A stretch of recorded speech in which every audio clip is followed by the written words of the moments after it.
Hi, you know, today is my birthday, and I thought I will share some things with you. But what do I share? I can only share myself, isn't it? And one of the things that has kept me going all these years is basically a sense of humor. Just looking at my own self in a rather funny way and taking myself less seriously. I thought I would share this with you because on my bedside table there are only two types of books.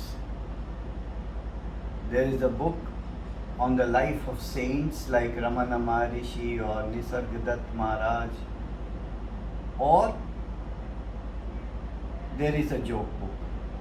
These are almost only the two books I read. And I think in some way they are the same thing because both of them help you to look at yourself and in some way reduce your ego, isn't it? So I would like to share a few funny moments with you. You know, long ago, and even now, of course, but in the earlier times, I used to be invited to seminars teaching all over the world till this COVID came along. So in those times, I remember this was in the early 90s, I was invited to give a seminar in San Francisco in California. And I was also invited to give a seminar in Amsterdam in Holland. And the organizers asked me what was the content of the seminar. And of course I was going to speak about what I was doing at that time, my discoveries and all the various techniques and the ideas that I had generated. So I sent them a summary of my talk. And it so happened that these two organizers, of course separate organizers, sent me a brochure of that seminar which was going to be held. And by coincidence, both of these brochures arrived at the same time in my clinic. Those were the times of postal, days. Yeah. And then I opened them and I first read the California seminar brochure in which the organizer had written,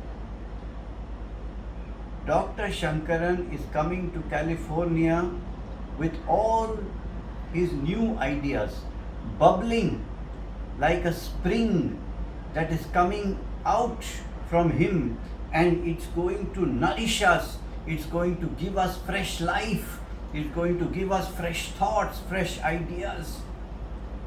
And the seminar is going to be held in the most beautiful ambience of this hotel with flowers and whatever, and the food is going to be delicious, etc., etc. This was how, and the whole seminar was a colorful brochure with my photograph and the photograph of the hotel and the flowers, and all over the place it was like this. And I felt very heartened. My God, I'm going to do all this, is it true?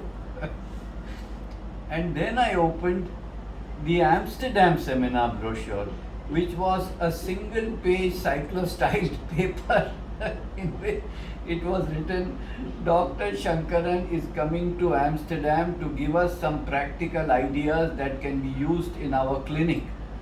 The seminar is going to be held above the train station for convenience. Bring your own sandwiches.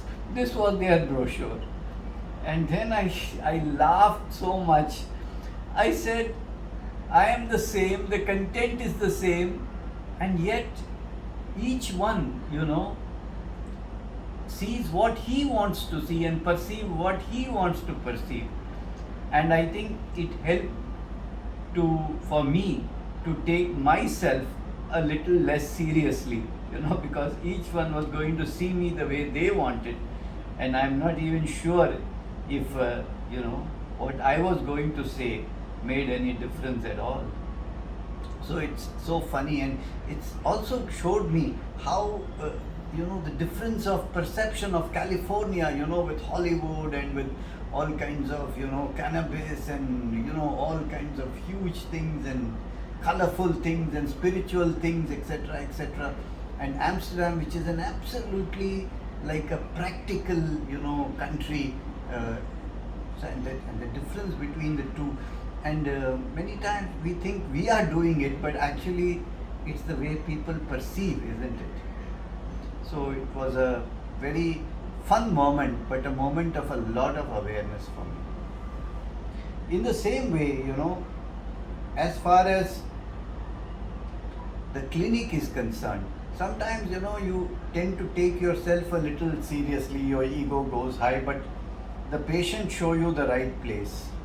I remember 2 incidents like that. In one of them, a patient came to me and I took his history, detailed history, 1 hour, 1.5 hours, I used to take, and even now. And at the end of it, the patient asked me, "Hey, Dr. Sankaran, you took such a long history, but I had been to another homeopath. He saw me in just 5 minutes. So why do you take so long?" Now, how do I answer this question? Do I tell him that the other homeopath is not doing his job? I can't say that, right? So, in the most humble way, I told him, I said, I think the other homeopath is probably very clever. I am not so clever, it takes me a long time to understand what somebody else can understand in a short time, and I thought I was being funny. But that patient never laughed, and that kind of put me in a little bit of an anxiety because the guy didn't laugh.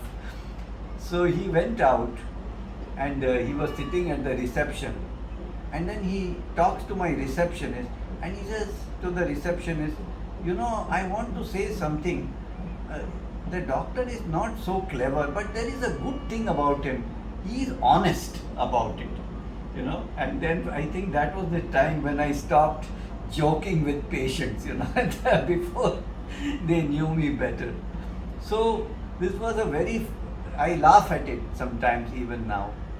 And of course, one of the most funny stories of my clinic was there was a young girl, she must have been like 16, 17 years old. And she had come with a lot of acute cough. She was coughing all the time. And I was treating her. I had given her 1 remedy, 2nd remedy, 3rd remedy, 4th remedy.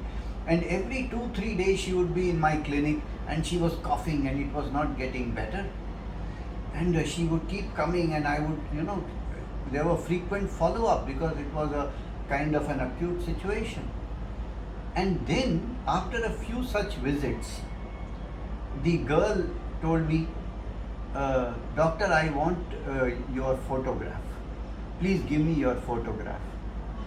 And while I was a little happy that young girl is asking my photo and all of that, but ethically I shouldn't be doing all this, giving photographs to them. So I put her off. I said, "Yeah, I will get you. I will give you. I kept postponing it. Every time she would ask me, I want your photograph. And I said, no, I'll give you. I don't have right now.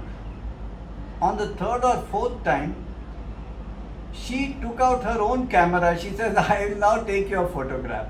I said, oh no, now what can I say, I don't have any more excuses.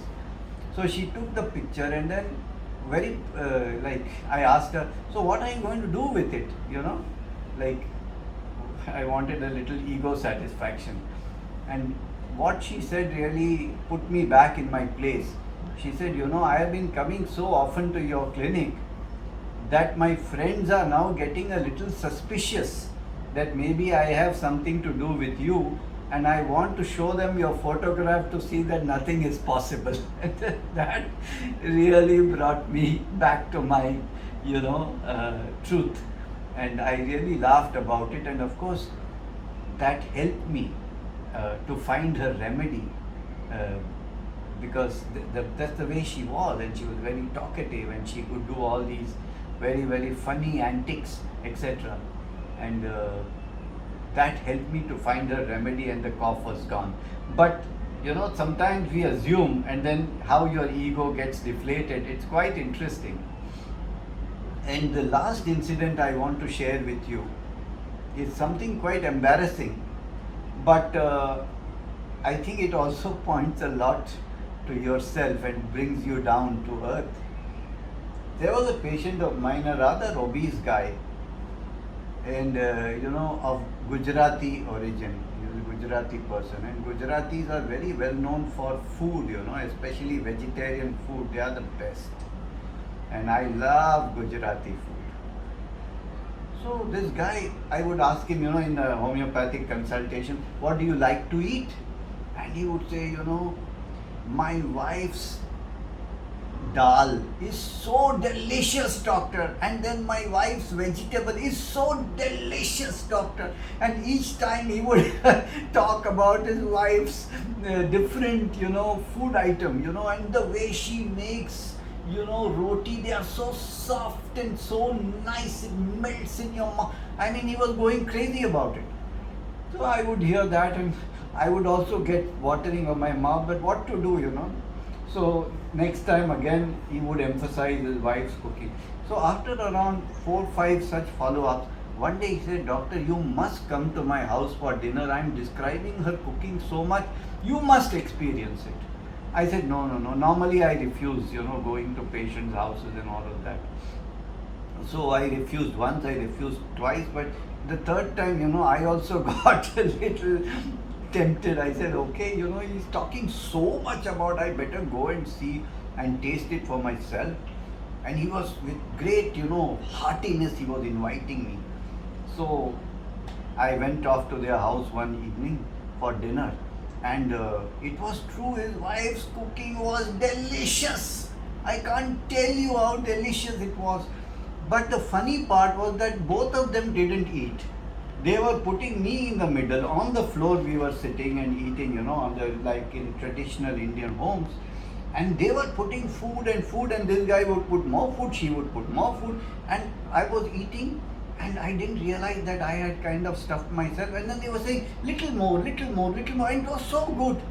I said, okay. And then they said, no, little more, doctor. Yes, it will go. Yes, doctor. They kept, and I also, like an idiot, kept eating till a point when I found that I started having difficulty to breathe, because my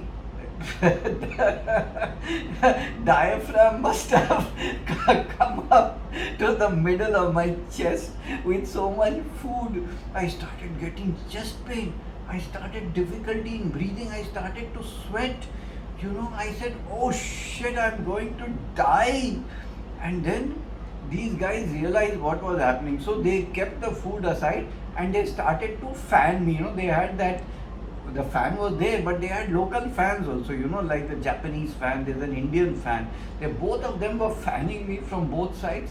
And I just went from a vertical to a horizontal position, and at that moment, the funniest part of the story is that I was thinking, now I'm going to die, and then people are going to say, this guy died of overeating. What more embarrassing can your death be than that? That was the thought I had.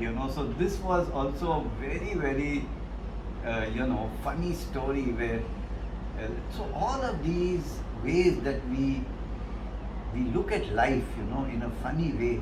It brings you back. It's a mirror of all the things, of your ego, of your temptation, of your, thinking I am doing it while people see it in their own ways, and etc. etc. And these things actually keep me, grounded, and keep me within myself.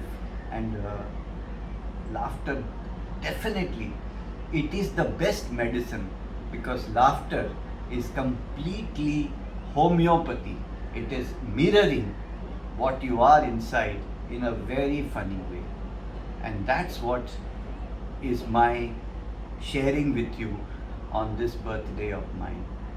So, good wishes, good laughter, laugh at yourself. Bye for now.